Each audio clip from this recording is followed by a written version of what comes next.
yassir wa la tu'assir wa tamim bikir. Allahumma yassir wa la tu'assir wa tamim bikir. Jadi ini pertemuan pertama kitab Al-Iqtisad fil I'tiqad. Sebelum saya memulai membaca mukadimah, mungkin akan saya utarakan biografi fikih Imam Ghazali, kemudian hubungan Imam Al-Ghazali dengan ilmu kalam, dan kita akan membicarakan kitab Al-Iqtisad secara umum. Pertama, Imam Al-Ghazali, ya namanya Muhammad bin Ahmad Al-Ghazali. Bacaannya ada dua, ada Ghazali, ada yang baca Ghazali. Jadi kalau kita rujuk ke kitab biografi para ulama yang membicarakan tentang Imam Al-Ghazali, ada yang bacanya Al-Ghazali, Ghazali tasydid, ada yang Ghazali. Perbedaan ini berangkat dari penisbatan daripada Ghazali. Kalau kita nisbah, karena ayah Imam Ghazali adalah seorang yang menjual baju, tenun baju, Ghazal, maka nisbahnya Ghazali, nisbah ke ayahnya yang tenun. Kalau yang bacanya Ghazali, itu nisbah kepada salah satu kampung di Tus yang sekarang Iran. Salah satu kampung yang ada di Iran sekarang, Ghazal. Jadi perbedaan Ghazali dengan Ghazali tergantung kepada penisbatannya. Itu yang pertama.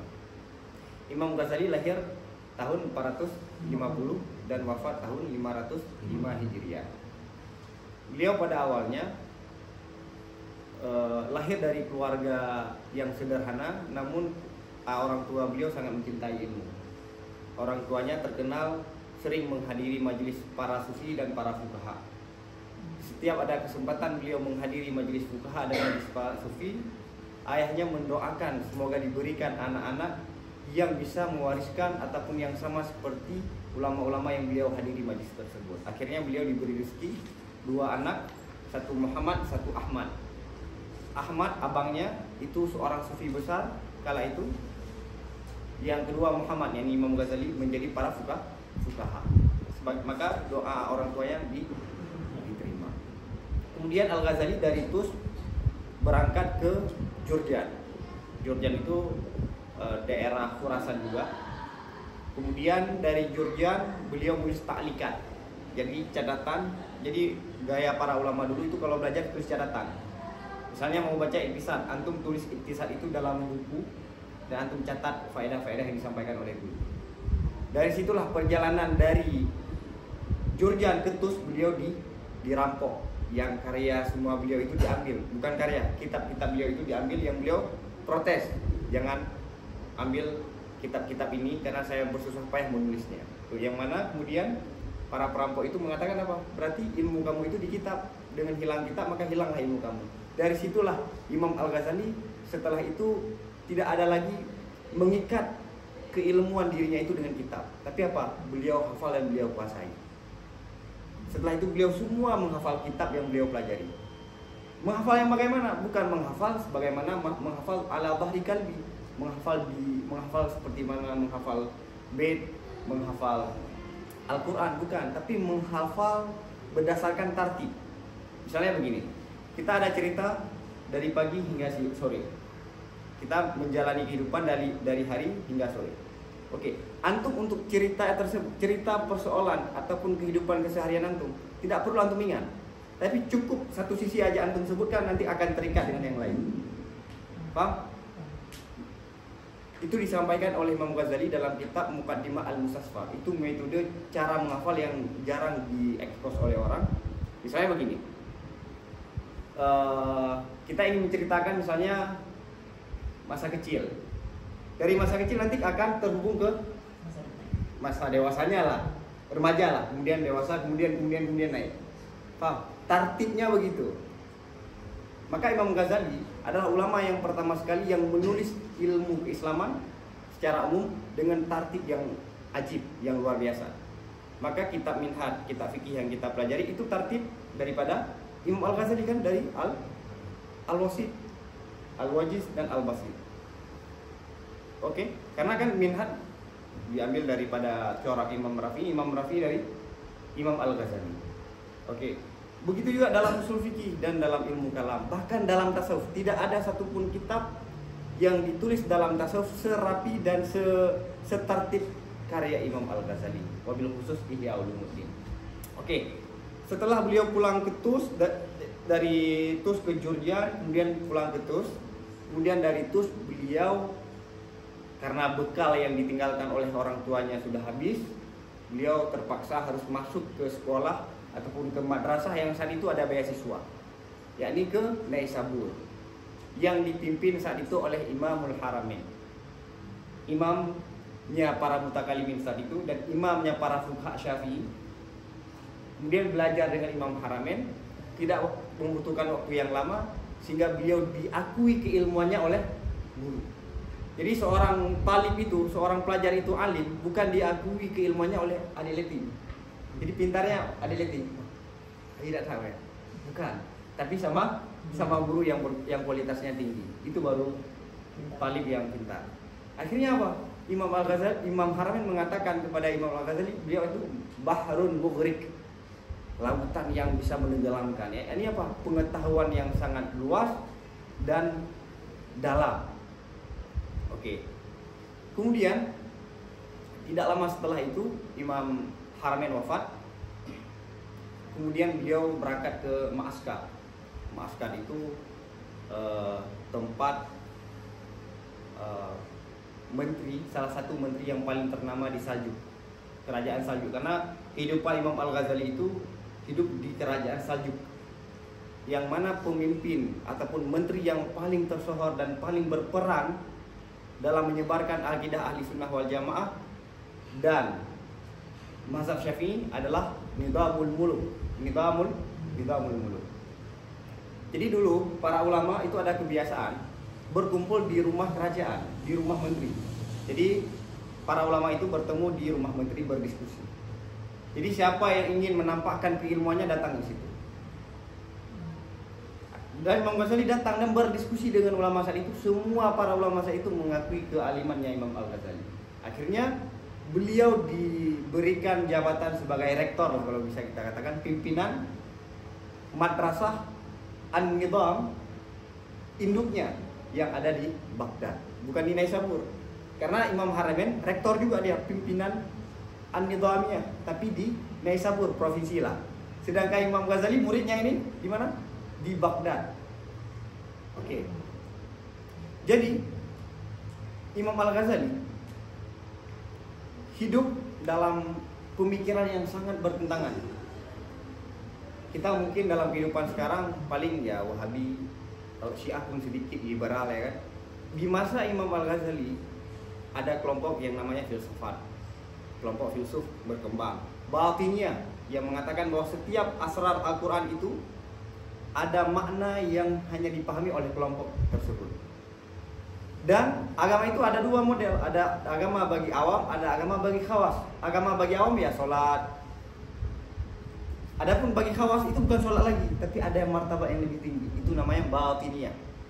Ada kelompok juga Mu'tazilah dan ada Al-Hashwiyah ataupun Mujassimah. Jadi banyak sekali kelompok yang saling bertentangan saat itu. Imam Ghazali hidup dalam kehidupan sosial yang saling bertentangan pemikirannya dalam Islam. Nah, Imam Al-Ghazali beliau dilantik oleh Nizamul Muluk tadi sebagai orang yang menjaga akidah negara. Jadi misalnya kayak Indonesia ideologinya Pancasila, kan ada orang yang pakar-pakar yang merawat, menjaga Pancasila. Saat itu ada juga yang diantaranya adalah Imam Al-Ghazali. Maka saat ada kelompok yang membahayakan suatu negara, ideologi negara, maka Imam Ghazali turun. Maka Imam Ghazali menulis kitab apa? Fadailul Batiniyah, kritik terhadap Batiniyah.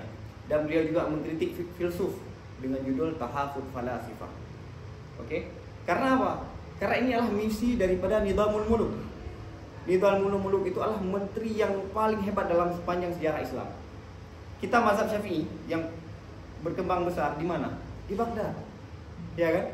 Di Baghdad sebelum hancurnya Baghdad, kemudian berpindah ke Syam, kemudian berkembang di Mesir. Terakhirnya kan di Mesir. Stasiun terakhirnya mazhab Syafi'i itu di Mesir. Berkembangnya di mana? Abu Ishaq Syiradi, Imam Haramain, Al-Ghazali, Imam Rafi'i. Itu di mana? Di Baghdad dan di Khurasan. Ya kan, makanya ada tarik Khurasan dan ada tarik Irakiyun kan dalam fikih. Itu salah satu juhudnya daripada Menteri Nizamul Muluk. Begitu juga akidah. akidah Asy'ari. Karena gimana? Saat itu umat Islam sedang dilema dengan fitnah kelompok, saling mengkafirkan, saling membid'ahkan.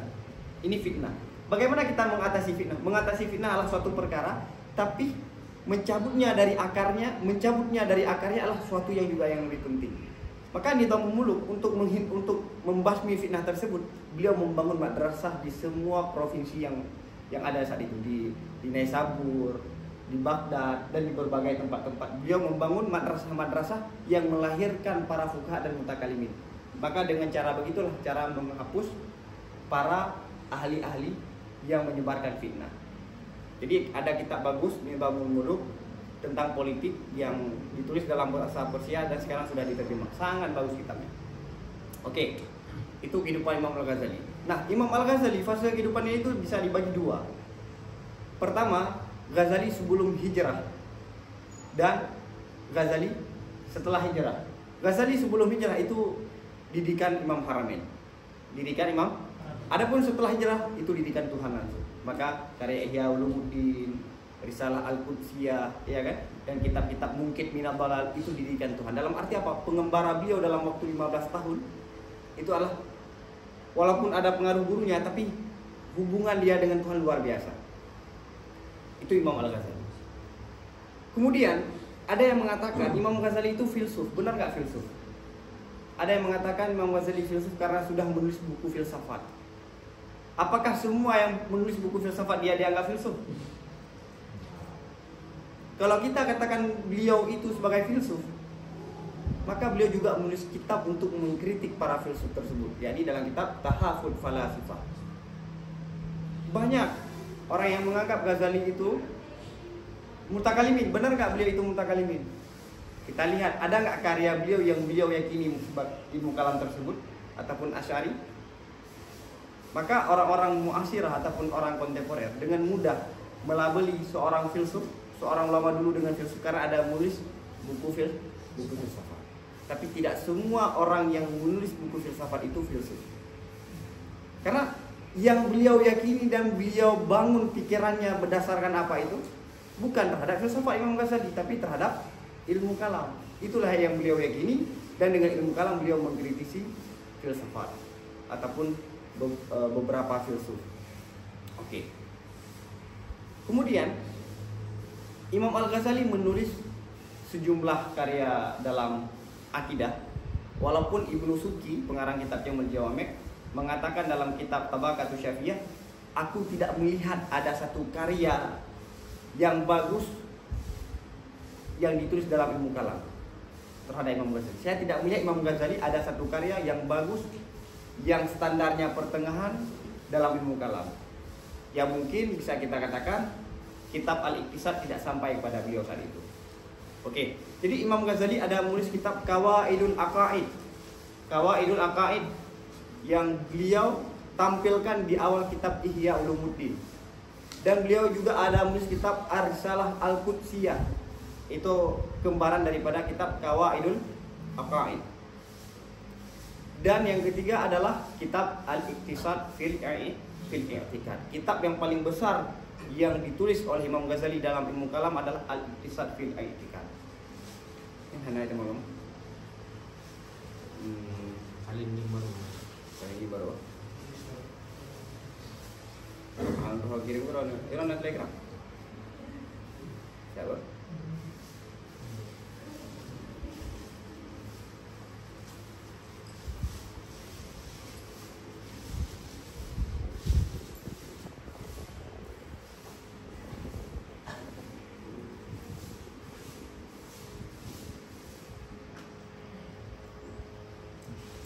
Oke, kali ini kirim.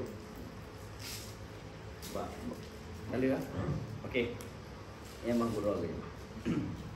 Oke, kitab Qawaidul Aqaid ataupun Risalah Al-Qudsiyah disyarah oleh para ulama yang banyak, antara lain seperti Al-Karafi dan ada beberapa ulama lainnya. Dan ada juga ulama seperti Ibnu Kamal Humam. Humam itu Ibnu Kamal Humam, gurunya Syekh Zakaria Al-Ansari, murid daripada Izzuddin Ibni Abi Salam.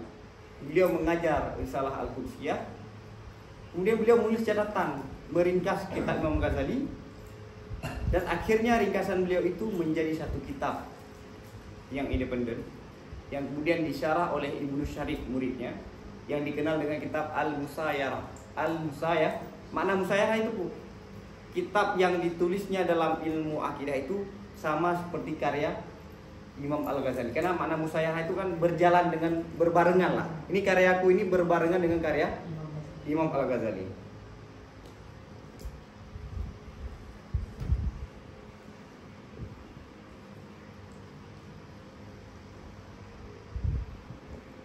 Oke. Kemudian Al-Iqtisad fil I'tiqad ini ada juga ulama yang meringkasnya. Antara lain adalah Ibnu Arabi. Ibnu Arabi, seorang sufi yang kontroversi, beliau juga meringkas kitab Al-Iqtisad fil I'tiqad. Itu sedikit tentang Imam Al-Ghazali, hubungan beliau dengan ilmu kalam dan karya beliau dalam ilmu kalam. Cuman kita tidak perlu banyak membicarakan Imam Al-Ghazali karena ini bukan seminar tentang Imam Al-Ghazali, tapi membaca kitab Al-Iqtisad fil I'tiqad. Banyak ulama yang menulis tentang Imam Al-Ghazali, banyak sekali. Bahkan kalau ada pertanyaan siapa tokoh yang paling banyak ditulis tentang biografinya dan kehidupannya, jawabannya adalah Imam Al-Ghazali. Baik dari orang Islam dan orang di luar Islam. Oke ya. Jadi kita langsung mulai membaca kitab Al-Iqtisad fil I'tiqad. Kalau cetakan ini halaman 95 ya. Oke. Assalamualaikum sahabat semua. Jadi ada kawan-kawan dari Malaysia, ada Indo juga. Suara saya jelas nggak? Ustaz?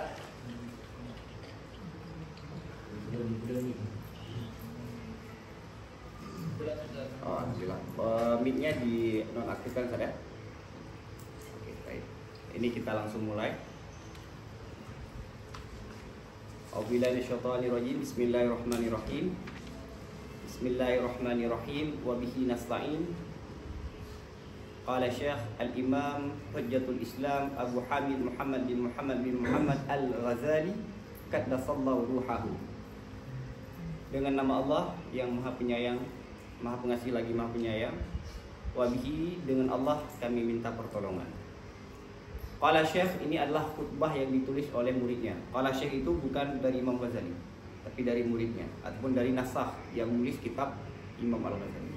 Berkatalah Syekh Al-Imam Hujjatul Islam Abu Hamid, lakabnya Abu Hamid, yang bernama Muhammad, anak daripada Muhammad, nisbah kepada salah satu kampung yang ada di Iran, di Ghazal. Qaddasallahu ruhahu, semoga Allah menyucikan ruhnya. Okay. Alhamdulillahilladzi ijtaba min safwati ibadihi isabatal haqqi wa ahla sunnati. Segala puji bagi Allah yang telah ijtaba, yang telah memilih. Ini ringkas saja mukadimahnya.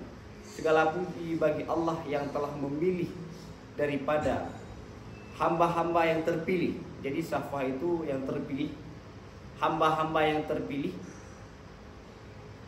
akan satu kelompok kebenaran. Isabah itu kelompok, satu golongan, dan ahli sunnah. Jadi Allah telah memilih daripada orang yang terpilih sebagai kelompok ahli sunnah dan kelompok yang menyebarkan kebenaran. Wa khassahum min baini sa'iril firaq. Ini bara'atul istihlal ya. Beliau ingin menyampaikan kitab yang saya karang ini adalah ilmu akidah yang berdasarkan akidah ahli sunnah wal jamaah. Itu bara' istihlalnya. Wa khassahum min baini sa'iril firaqi bimazaya lutfi wal minnati. Dan Allah telah mengkhususkan kelompok ahli sunnah ini di antara ketinggalan kelompok-kelompok yang lain dengan kelebihan, kelembutan, dan kenikmatan. Jadi setelah Allah memilih satu kelompok yang namanya ahli sunnah, kemudian Allah mengkhususkan kelompok ini yang berbeda, yang tidak diberikan kepada kelompok yang lain. Banyak sekali nikmat yang Allah berikan kepada kelompok tersebut. Wa afadha alaihim min nuri hidayatihi ma kashafa lahum bihi an haqa'iqid dini. dan Allah tuangkan, Allah karuniakan, Allah tuangkan di atas mereka itu. Dari mana Allah tuangkan?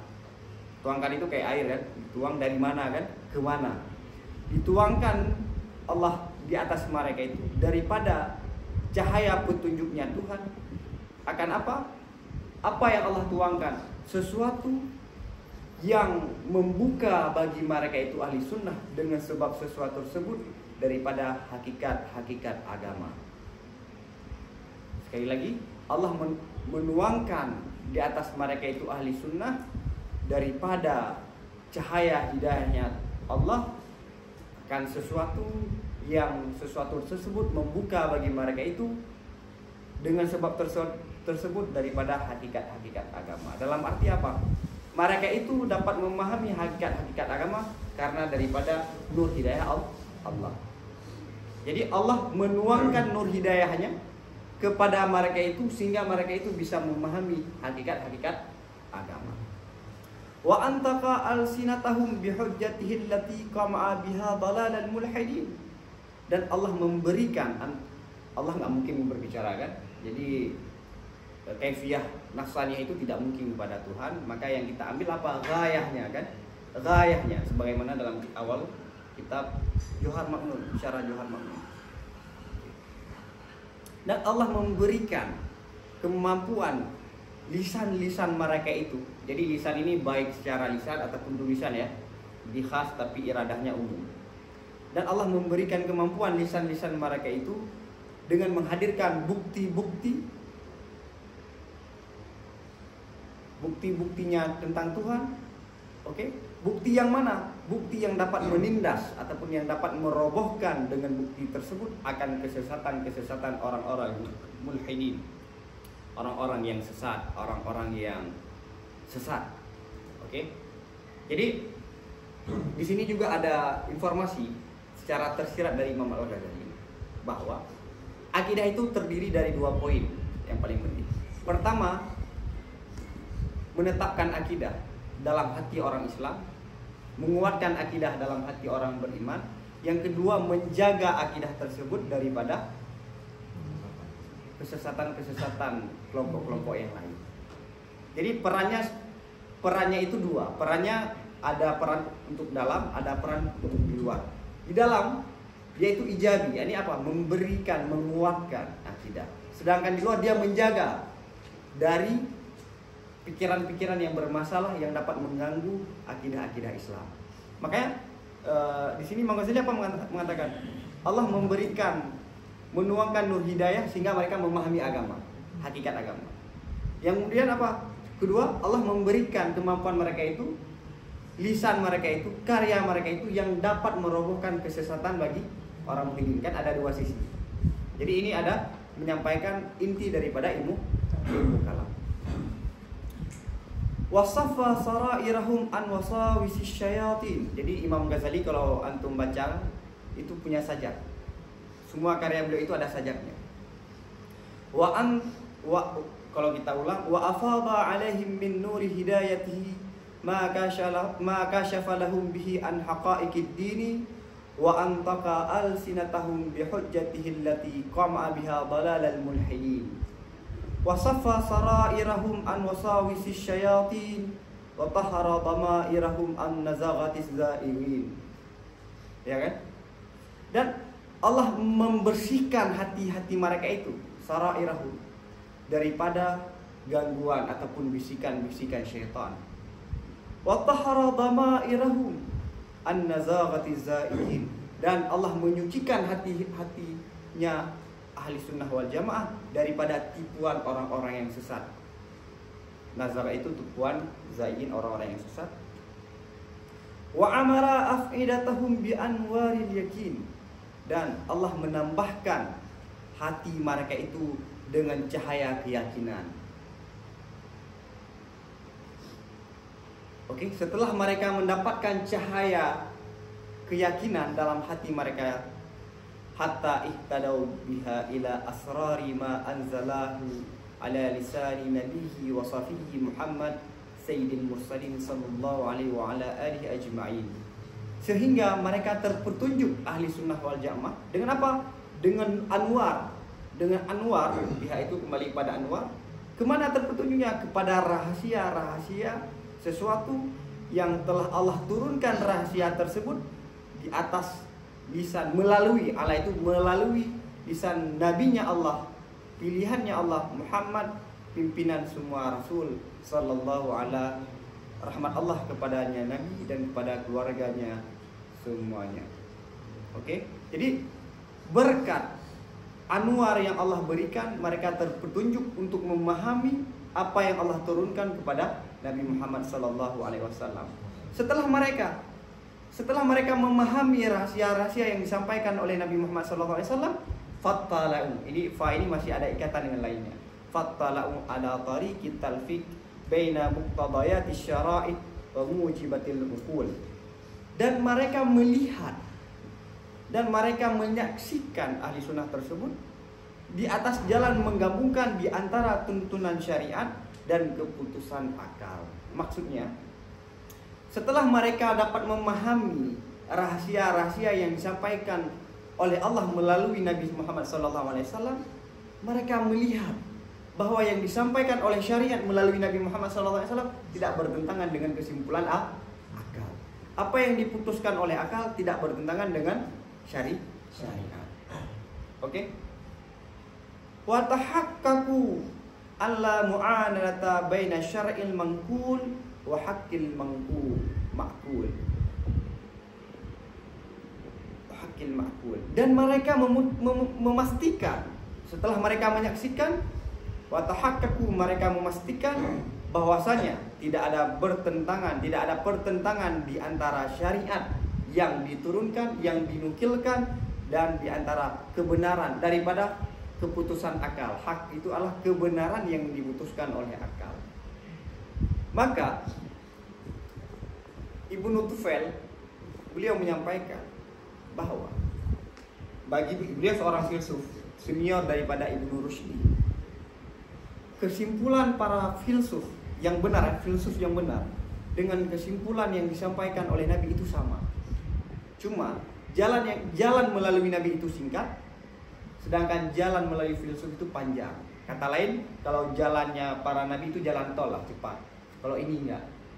Kenapa? Karena proses sampai ketuhanan ataupun memahami metafisik mawara tabi'ah, apa yang akan terjadi setelah mati, ada kehidupan nggak setelah mati, itu melalui filsafat akan menemukan juga, tapi perjalanannya jauh dan belum tentu kita akan sampai pada tujuan. Maka untuk meringankan, maka syariat itu adalah salah satu meringankan pikiran manusia, meringankan perjalanan hidup manusia. Karena manusia mau tidak mau dia akan bertanya, saya setelah ini kemana? Ya kan? Maka orang semua punya pandangan terhadap kehidupan setelah mati. Semua punya pandangan bagaimana apa yang harus dia jalankan dalam kehidupan. Maka syariat menyampaikan, kamu harus melakukan begini, setelah mati kamu akan menghadapi kehidupan yang baru. Kesimpulan filsafat juga sama, tapi bedanya apa? Jalannya, ada yang singkat, ada yang panjang. Yang kedua, dalam sepanjang sejarah perseteruan antara filsafat dengan ahli syariat, itu kenapa?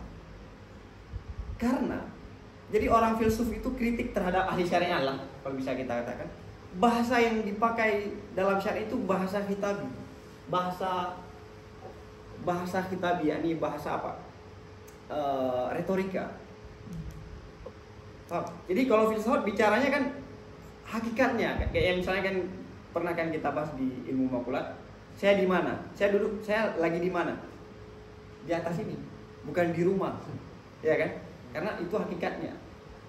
Tapi dalam syariat kan banyak menggambarkan, misalnya kalau kita nanti sudah mati, umur kita itu akan dijadikan sebagai kambing kemudian disembelih. Ya kan? Jadi banyak bahasa-bahasa Nabi itu bahasa isyarat, bahasa kiasan.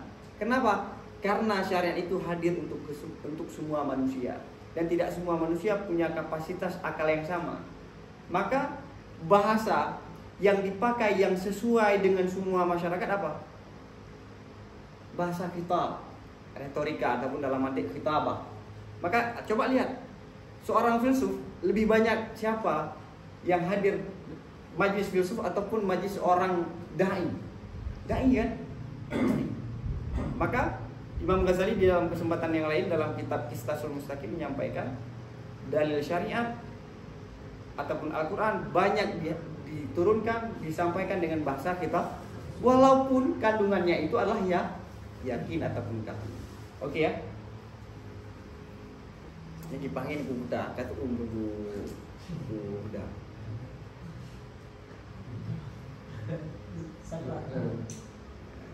Oke. Oke ya.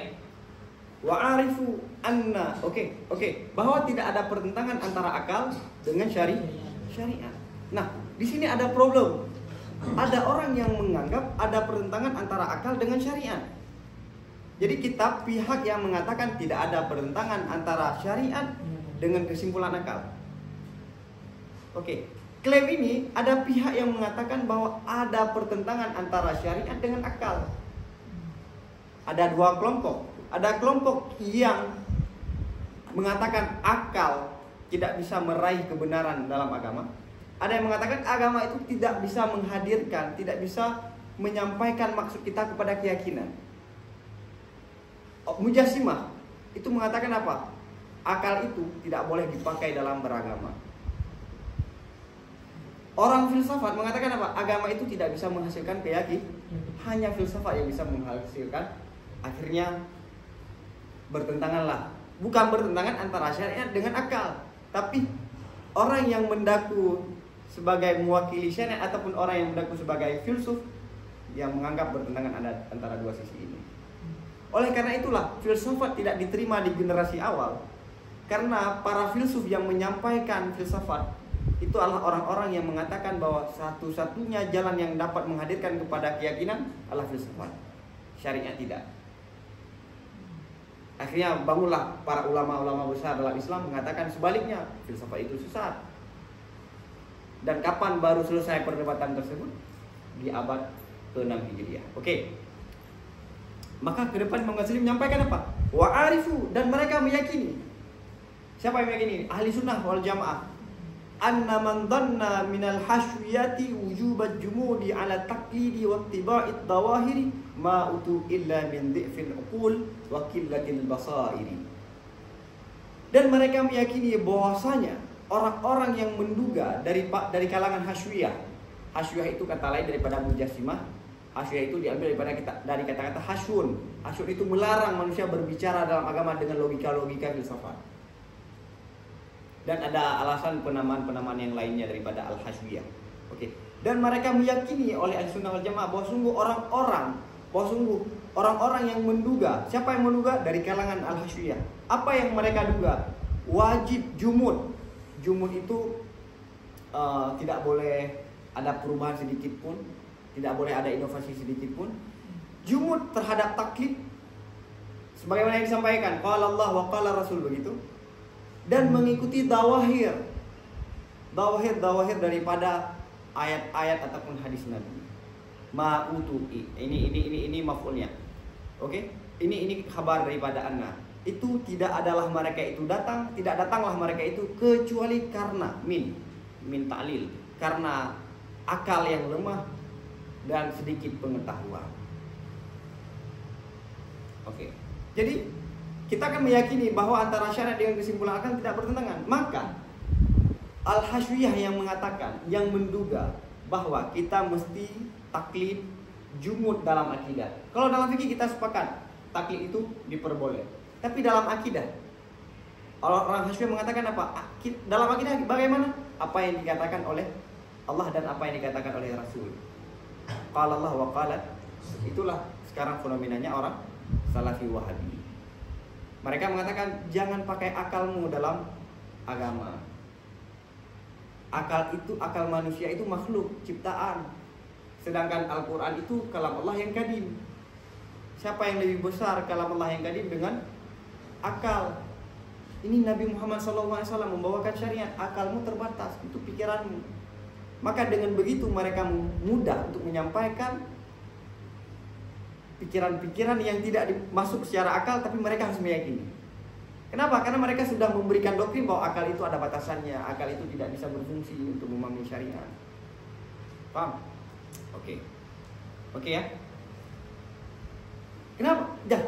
dugaan orang Al-Hasyawiyah ini harus mengikuti Zawahir itu kesimpulan karena logika mereka itu lemah dan kurangnya pengetahuan. Itu sebabnya. Menurut Imam Ghazali, sebab kenapa mereka itu karena dha'fil uqul. Mereka tidak bisa membayangkan Tuhan kecuali Tuhan itu berbentuk, memiliki tempat. Oke?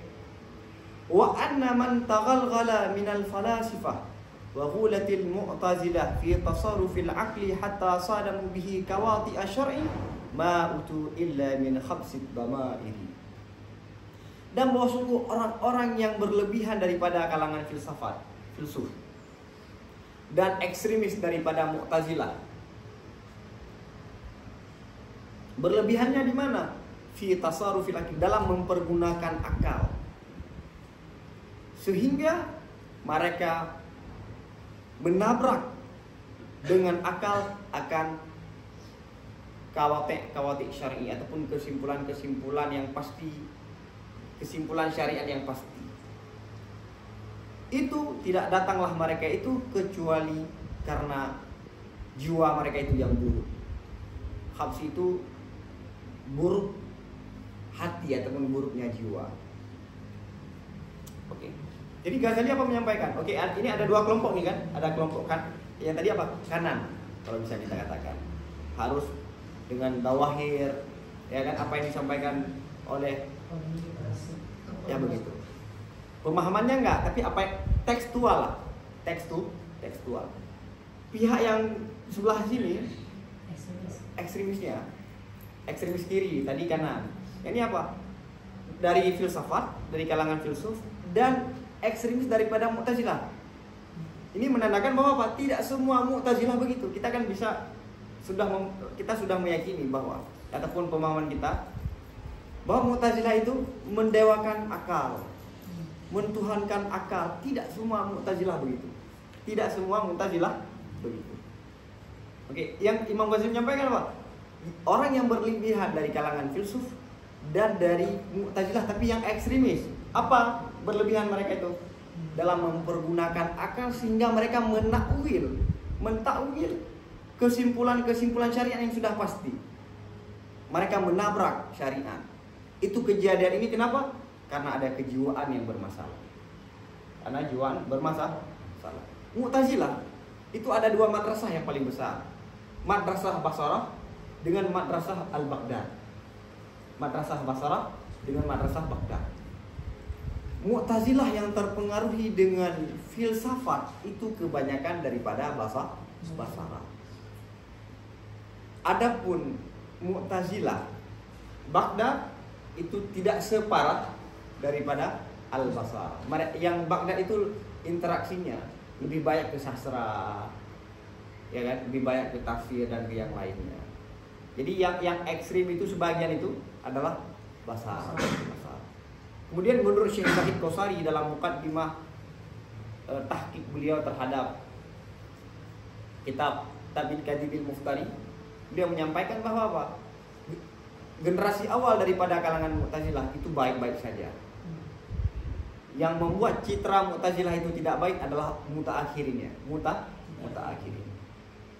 Dan Mu'tazilah saat itu memiliki peran yang luar biasa. Mereka memiliki peran, ada peran positif, ada peran negatif. Peran positifnya apa? Mereka menjaga agama. Jadi mereka menjaga agama dari orang yang memperalat agama, yang menjadikan agama itu bisa ditarik kemanapun. Oke? Yang mengatakan bahwa agama itu memiliki rahasia yang tidak sebagaimana batiniah tadi. Itu yang menjaganya siapa? Mu'tazilah. Tapi sisi negatifnya, mereka menggunakan akal yang berlebihan. Tapi mereka itu melakukan semua itu kenapa? Karena mereka sangat ghirah terhadap agama. Kelakuan mereka itu adalah karena ghirah terhadap agama. Maka tidak sedikit daripada pembesar Mu'tazilah itu sufi. Makna sufi begini, orang yang taat ibadah, yang zuhud, yang warak, seperti Amr bin Ubaid, kawan dekat daripada Wasil bin Atta, penggagas Mu'tazilah.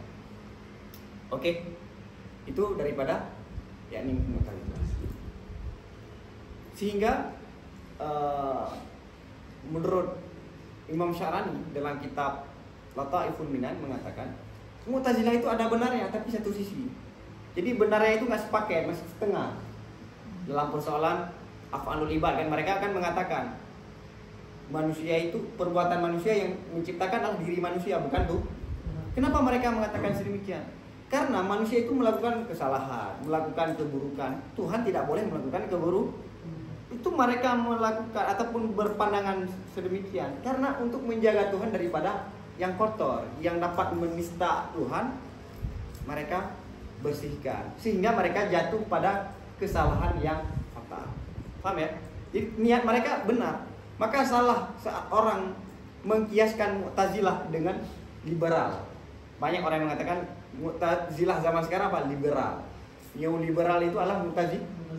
Salah. Dia enggak, Mu'tazilah sekarang adalah liberal, itu salah. Liberal itu kan minuman keras, sholatnya enggak kadang-kadang ya kan. Beda dong. Oke. Jadi, nah, kelakuan para filsuf ini kenapa? Karena min habsil dhamair. Oke. Ini dalam ilmu psikologi disampaikan oleh Imam Ghazali dalam beberapa karyanya. Banyak pikiran manusia itu ditentukan oleh hatinya. Maka kan ada Nabi menyampaikan yang paling difokuskan pada jiwa manusia apa? Hatinya kan. Kalau hati itunya baik, semuanya ikut baik. Ya kan? Kalau hatinya buruk, semuanya buruk. Itu menyampaikan itu ada maksud bahwa antara akal dengan hati itu ada hubungan. Kalau bermasalah pada hati, itu bisa berefek masalah pada pikiran. Maka ada seorang yang membuat penelitian. Orang yang tidak menerima agama di barat, ateis, itu sebahagian besarnya karena masalah kejiwaan. Masalah kejiwaan. Oke ya? Famailu ulaika ila tafrid wa mailu ulaika ila ifrad. Maka cenderungnya mereka itu daripada hasyuyah kepada tafrid, yakni tidak mempergunakan akal sama sekali. Ya kan? Wa mailu ulaika, dan cenderungnya mereka itu filsuf dan sebahagian Mu'tazilah yang ekstremis kepada ifrad, terlalu mempergunakan dari yang tidak mempergunakan akal ke yang berlebihan mempergunakan akal. Wakilahuma ba'idun anil hasbi wal ihtiyat. Keduanya baik al-hasyiyah dan filosof itu jauh daripada pegang teguh dan kehati-hatian dalam beragama. Jadi mereka kedua ini tidak hati-hati dalam beragama ataupun dalam memahami hakikat agama. Bal al-wajibul mahtumu fi qawaidil i'tiqadi mulazamatul iktisadi wal istidadu ala siratil mustaqimi.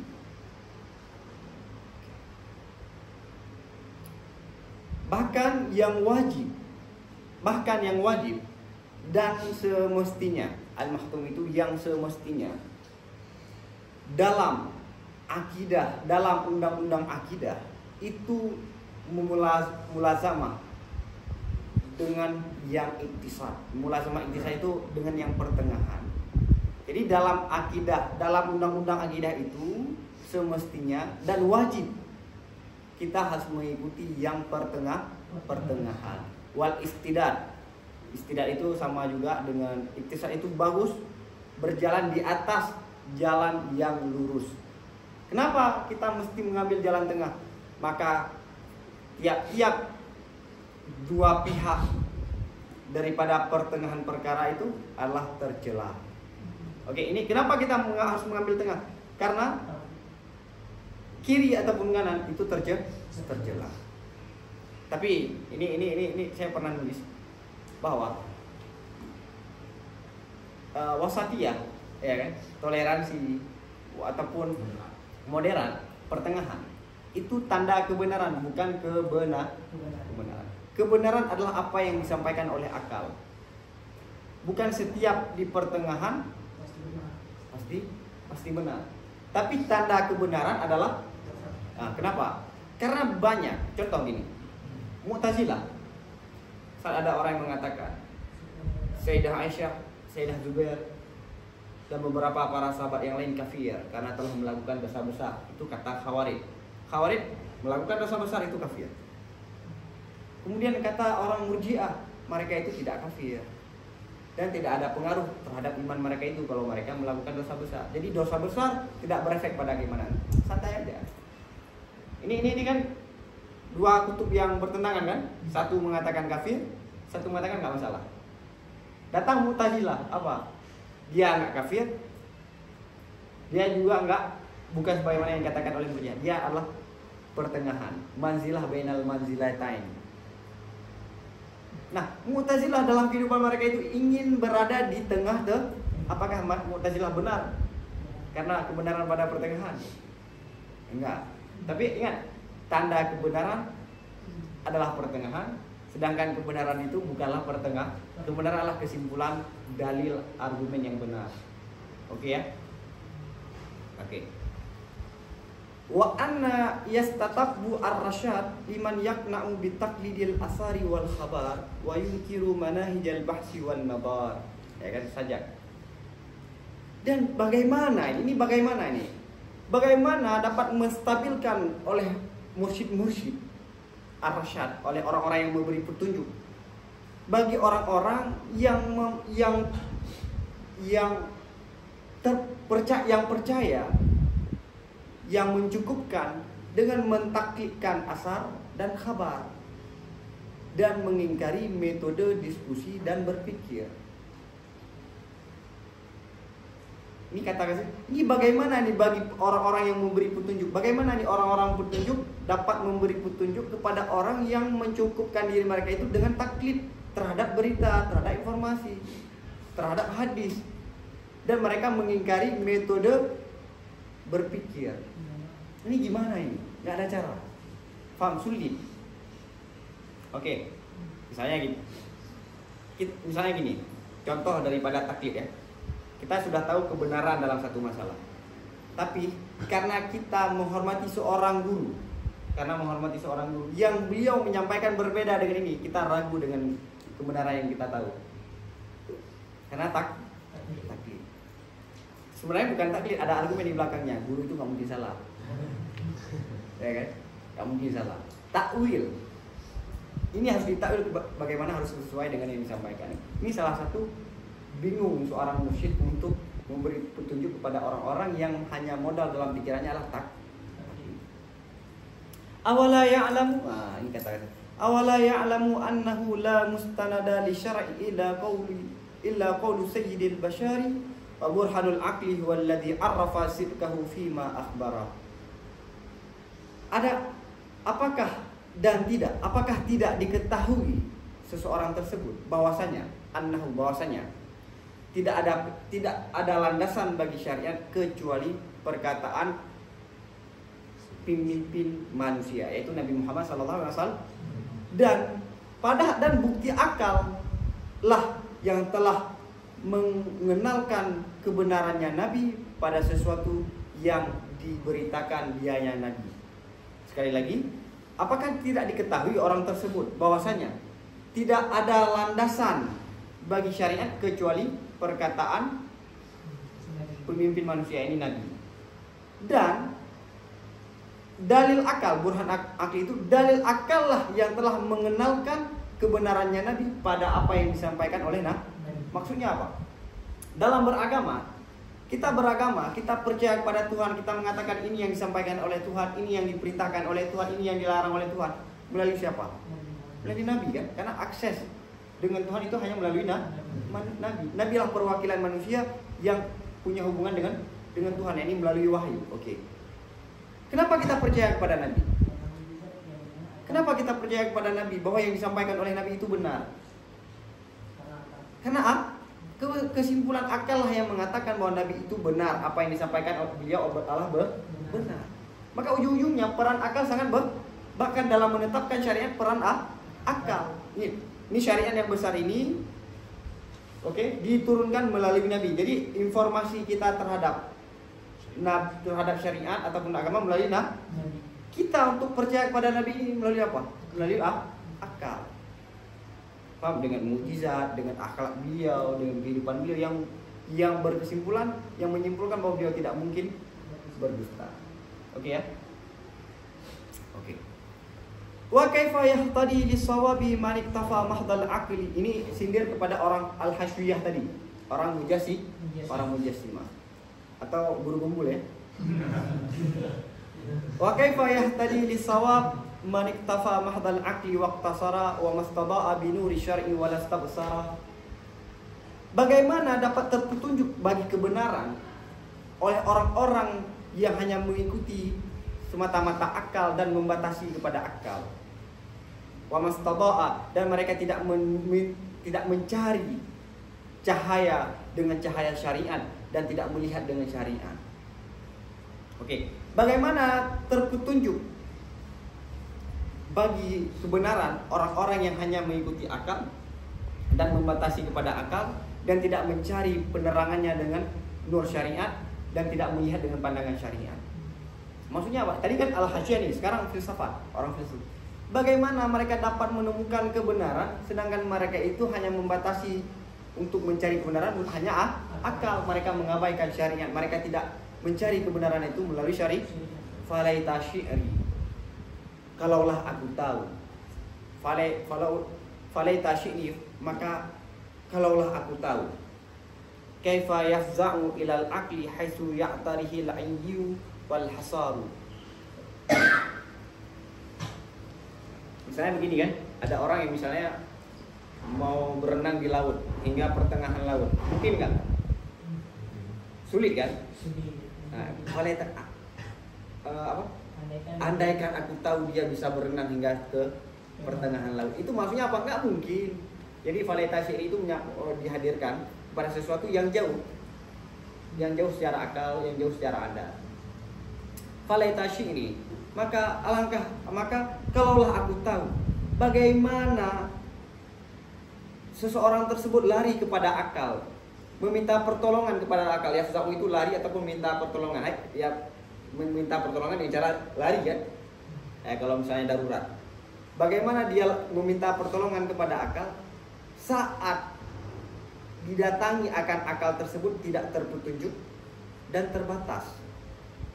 Maksudnya begini, bagaimana orang tersebut menjadikan akal itu sebagai pedoman padahal akal itu terbatas dan akal itu ada kesalahan. Bagaimana orang hanya mencari kebenaran itu melalui akal sedangkan akal itu terbatas dan akal itu kadang-kadang tidak membawakan kita kepada kebenaran. Al-ayyu itu tidak terpetunjuk. Oke. Kalaulah aku tahu bagaimana seseorang tersebut mencari kebenaran melalui akal padahal akal tersebut terbatas dan akal itu tidak terpetunjuk. Awala ya'lam. Nah, ini masih untuk filsuf. Adakah tidak diketahui seseorang tersebut bahwa sungguh langkah akal itu pendek dan ruang akal itu sempit, baik lagi yang terbatas. Apakah dia nggak tahu langkah akal itu pendek, singkat, dan ruang permainan akal itu sempit? Bagaimana mereka menggunakan akal yang fungsi akal itu terbatas dan sempit untuk melihat sesuatu yang lebih besar? Ya kan? Yang dajon rencana aja ulang ngro.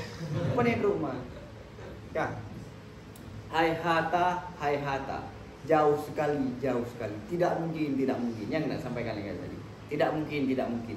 Qad khaba 'ala al-qat'i wal battati wa ta'assara bi adyalid dalalati man lam yajma' bi ta'lifil aqli wa syar'i hadha syatata.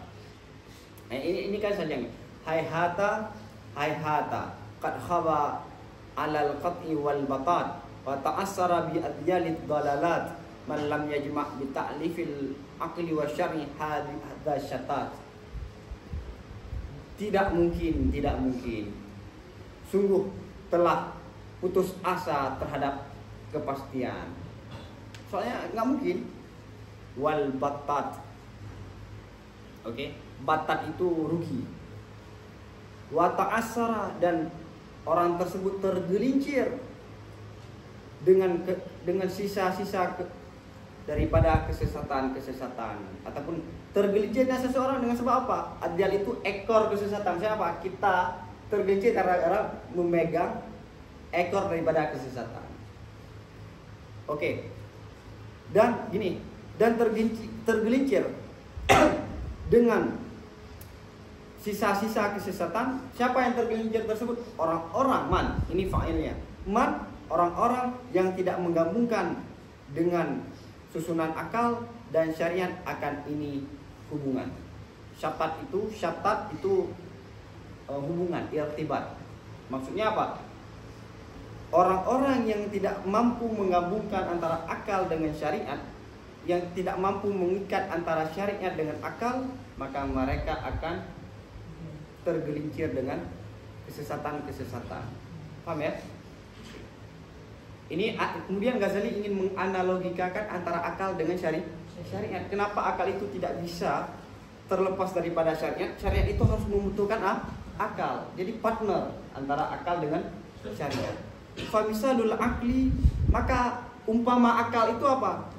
Mata yang tidak ada penyakit, mata yang sehat daripada penyakit, sehat daripada afat wal adwa. Sama afat dengan adwa itu penyakit, cacat. Afat itu cacat dan adwa itu penyakit. Contoh Al-Quran itu, umpama Al-Quran itu adalah matahari yang tersebar sinarnya. Gini, misalnya di siang hari yang mataharinya tersebar sinarnya, kita pejam mata bisa nggak melihat? Enggak.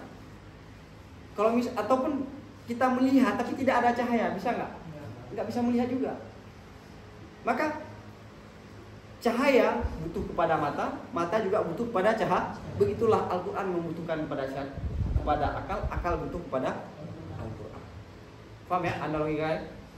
Fakhlaq bi ayyakuna talibul ihtida al-mustaghni bi ahadihima 'anil akhar fi ghimaril aghbiya.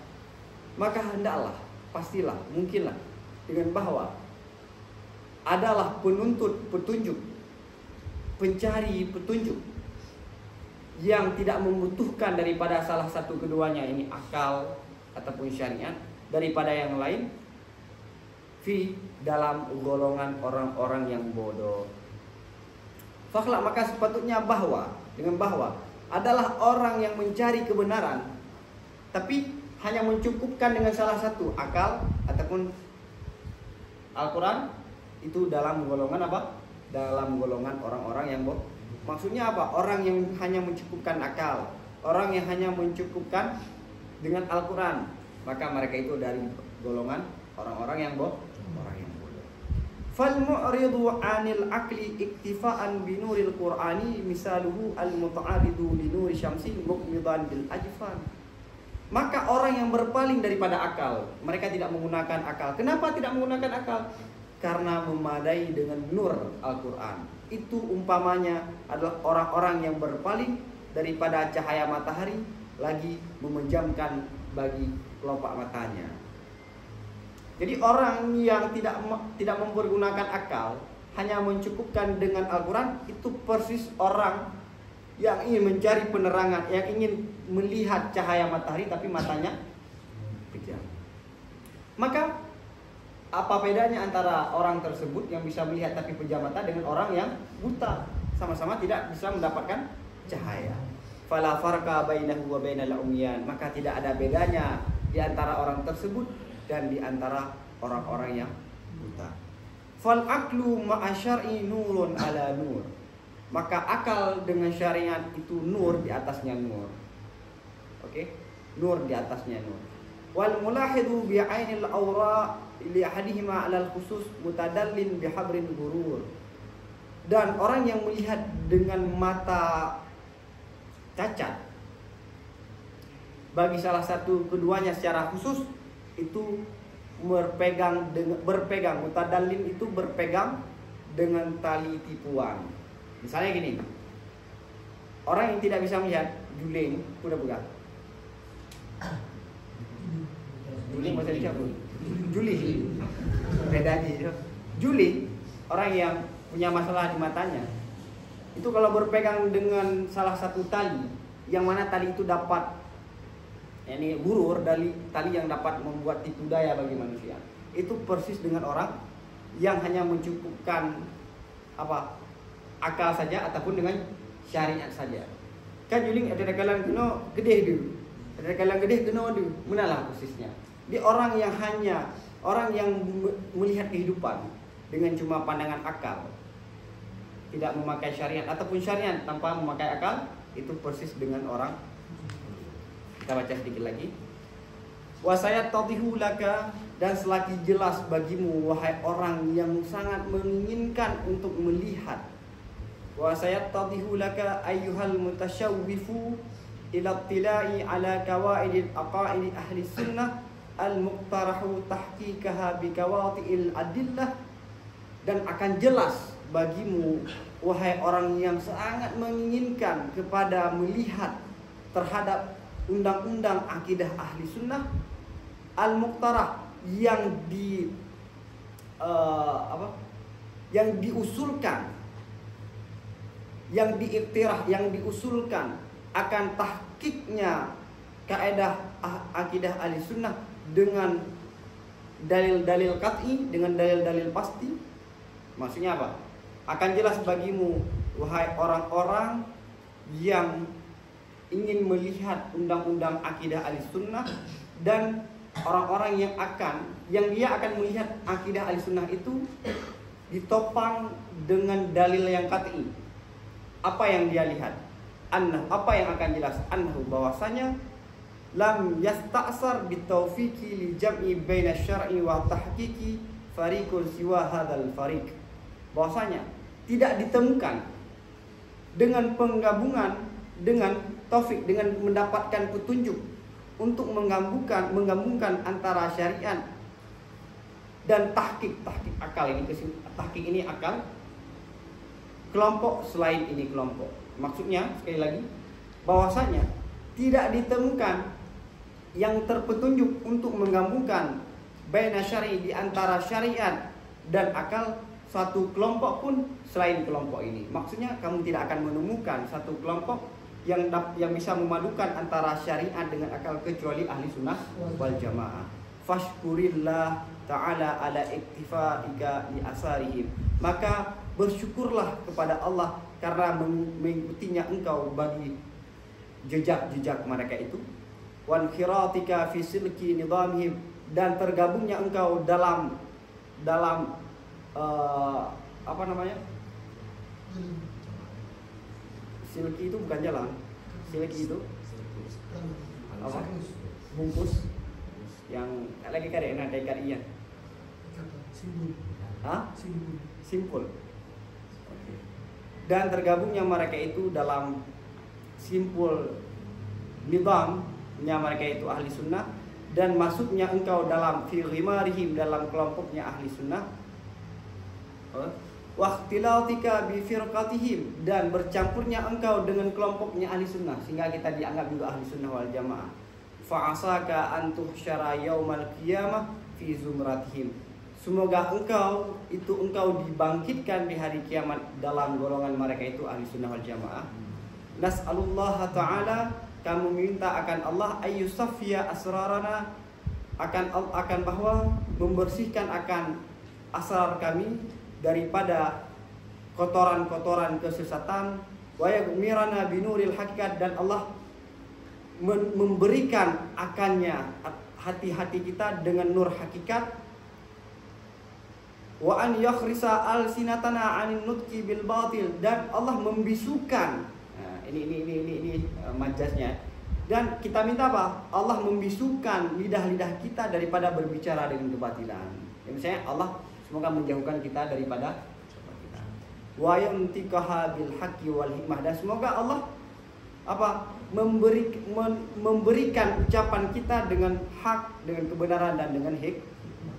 Kenapa? Karena bahwa sungguh Allah Al-Karim, Maha Mulia, Al-Faid, yang memberi karunia, minnah, memberi nikmat, Al-Wasi'ur Rahmah, yang sangat luas rahmatnya. Oke. Jadi ini kita baca mukadimah, karena lumayan panjang mukadimahnya. Walaupun mukadimah, yakni mukadimah daripada musannif, tapi banyak faedah yang kita bisa dapatkan. Insyaallah hari Kamis ya, kita akan masuk ke bab yang pertama, kemudian masuk ke tamhid. Ada beberapa tamhid, baru masuk ke inti daripada persoalan ilmu kalam. Ada pertanyaan sebelum kita mengakhiri?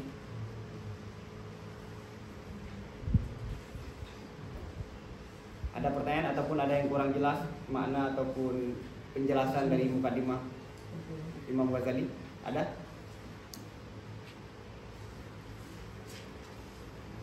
Oke.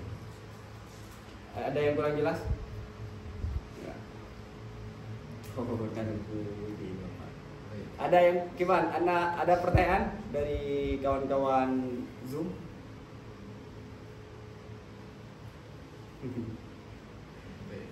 Hah? Sepertinya nggak ada ya.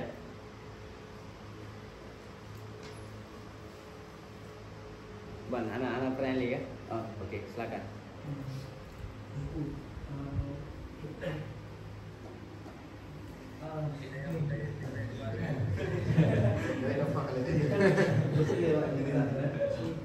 Bagaimana kondisi akal yang bisa dapat menempatkan sesuatu yang penting? Strategis jauh dan kadim itu kita nggak bisa melihat sesuatu yang kadim, ya kan? Tapi kita bisa mendeteksi kadim tersebut dengan akal. Gini, akal itu gini. Mesin yang paling berharga yang Tuhan berikan kepada manusia itu akal. Dan akal itu dapat melihat petunjuk, yang petunjuk itu bisa mendeteksi kebenaran. Untuk melihat hakikat itu manusia pun tidak mampu. Bahkan filsuf mengatakan sendiri, hatta materi saja kita nggak bisa mengetahui secara hakikatnya. Kita hanya mengetahui lapisan luar. Nggak, coba lihat manusia. Manusia yang kita tahu apa? Lapisan luar kan? Fisik tubuhnya ya kan? Pikirannya, hatinya ya. Tapi yang di sebalik tubuh ini kita tahu nggak? Enggak. Kita tahu yang di sebalik tubuh manusia dengan yang kita lihat. Paham? Jadi yang kadim itu ada petunjuknya. Nah, akal bisa melihat ataupun mengetahui petunjuk. Apa petunjuknya? Alam semesta.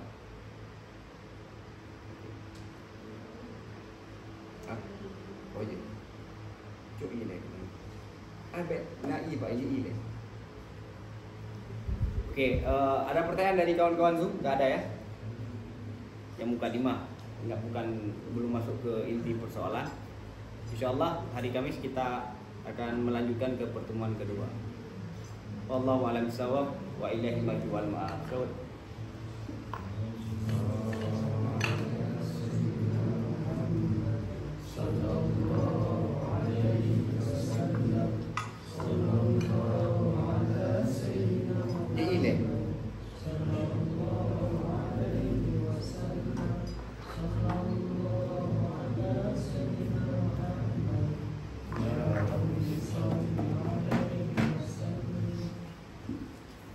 Gimana? Gunain lagi.